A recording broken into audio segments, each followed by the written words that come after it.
Hello guys, welcome to online engineering. मेरा नाम है अंकित और आज मैं लेके आया हूं आपके सामने HPPSC AE का ये नोटिफिकेशन है। इसके अंदर अगर मैं बात करूं आपसे तो क्लोजिंग डेट ऑफ एप्लीकेशन अपने को 25 जून दे रखी है।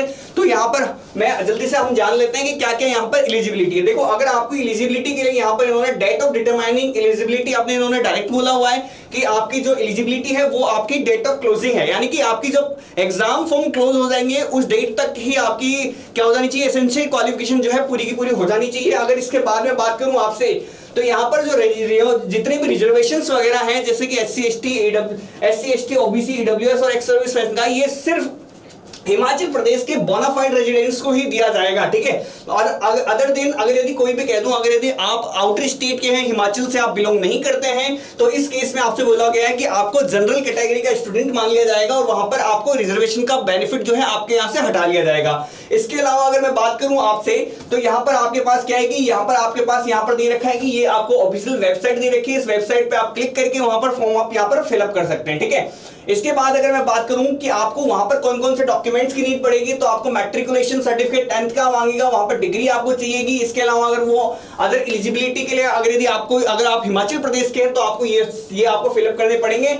और हिमाचल वाले जो जितने भी डॉक्यूमेंट्स हैं उनके खुद के बोनाफाइड सर्टिफिकेट्स और खुद के कास्ट सर्टिफिकेट्स वगैरह और EWS सर्टिफिकेट्स, तो उनको वहां पर अपलोड करने की जरूरत पड़ेगी। अब देखते हैं नंबर ऑफ वैकेंसीज के बारे में। तो assistant engineer executive training civil के लिए 26 वैकेंसीज मेरे को दे रखी है, जिसका पे स्केल यहां पर दे रखा है ग्रेड पे 5800 है यहां पर, ठीक है। अब यहां पर देखेंगे अनरिजर्व्ड के लिए 10 वैकेंसीज हैं और बाकी देखो बाकी सारी की सारी यहां डिस्क्राइब कर दी गई है। इसके अलावा अगर अपने से एसेंशियल क्वालिफिकेशन के बारे में अगर मैं आपसे बात करूं तो एसेंशियल क्वालिफिकेशन के अंदर फुल टाइम डिग्री मानी गई है। फुल टाइम डिग्री होनी चाहिए, या एमटेक हो चाहे पोस्ट ग्रेजुएट कर रखा हो आपने, तो मिनिमम आपके पास क्या है कि अगर यदि आप 60% तो जनरल वाले कैंडिडेट्स के लिए और बाकी SC ST और इंटरनल HPPSC के लिए 55% कैटेगरी है, ठीक है।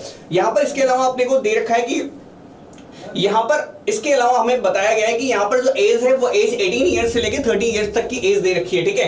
अब एज के लिए अगर कोई पूछे मेरे से क्राइटेरिया क्या है, तो एज जो है आपकी 1/1/2021 से आपकी क्या कर दी जाएगी। यहां पर देखो ये आपके पास एज दे रखी है, इस एज पे आपकी ये वाली एज जो है आपकी इस डेट से आपकी क्या कर दी जाएगी, इस डेट तक आपकी काउंट कर ली जाएगी, ठीक है। अब यहां पर अगर मैं एलिजिबिलिटी कंडीशंस के अंदर देखूं तो आपके पास क्या है कि जो आपकी वही जो मैंने बोल चुका हूं आपसे, डेट ऑफ डिटरमाइनिंग एलिजिबिलिटी वो क्लोजिंग डेट है आपकी। इसके अलावा अगर हम बात करें, अब यहां से मैं नेक्स्ट पॉइंट के ऊपर आगे बढ़ता हूं।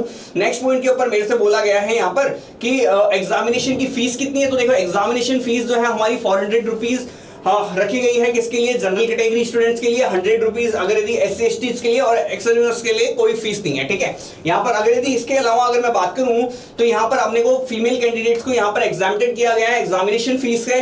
अगर इसके अलावा हमारे पास एक और चीज है, यहाँ पर अपने मोड ऑफ पेमेंट है, आप ऑनलाइन भी कर सकते हैं, कोई दिक्कत वाली बात नहीं है।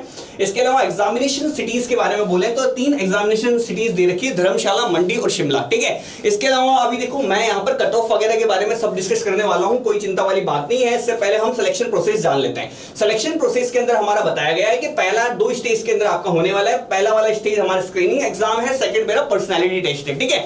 अब यहाँ पे स्क्रीनिंग एग्जाम्स के अंदर अगर मेरे से बोल दे कि स्क्रीनिंग एग्जाम्स में हमारा क्या क्या होने वाला है, तो देखो स्क्रीनिंग एग्जाम के बारे में बताता हूं मैं आपको कि स्क्रीनिंग एग्जाम में आपका सिलेबस जो होने वाला है वो 80 क्वेश्चन जो है आपके BTech सिविल इंजीनियरिंग से रिलेटेड आने वाले हैं। 10 क्वेश्चन आपके जीके आएंगे, जीके कहाँ की? हिमाचल प्रदेश की। और बाकी जो अदर जो 10 क्वेश्चन है उसके अंदर नेशनल या इंटरनेशनल अफेयर्स जो है वहां से रिलेटेड आपके क्वेश्चन आने वाले हैं, ठीक है।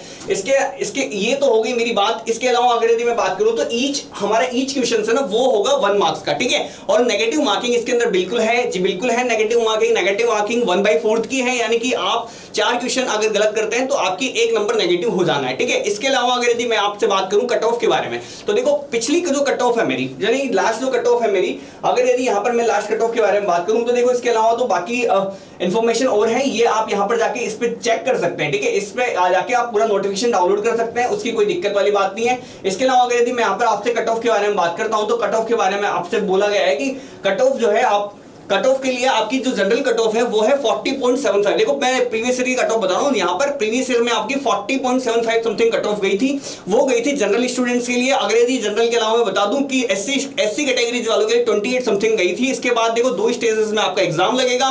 पहले एग्जाम में आप कट ऑफ क्वालिफाई करते हैं, उस कट ऑफ क्वालिफाई कर जाने के बाद आपका पर्सनैलिटी टेस्ट जो है वहां पर होगा, उसके बेसिस पे आपका फाइनल सिलेक्शन वहां पर होने वाला है। ओके गाइस, जल्दी से देखेंगे, इस नोटिफिकेशन को देख लीजिएगा। और यहां पर मैं बात करूं सारी बात, तो देखो हम आपके साथ बिल्कुल हमेशा हैं, ठीक है। अगर आपको ऐसी और नोटिफिकेशन की वीडियोस अगर आपको इसी तरीके से चाहिए तो आप क्या करें, यहां पर चैनल को लाइक और सब्सक्राइब कर देना, ठीक है। Okay guys, bye, thanks for watching.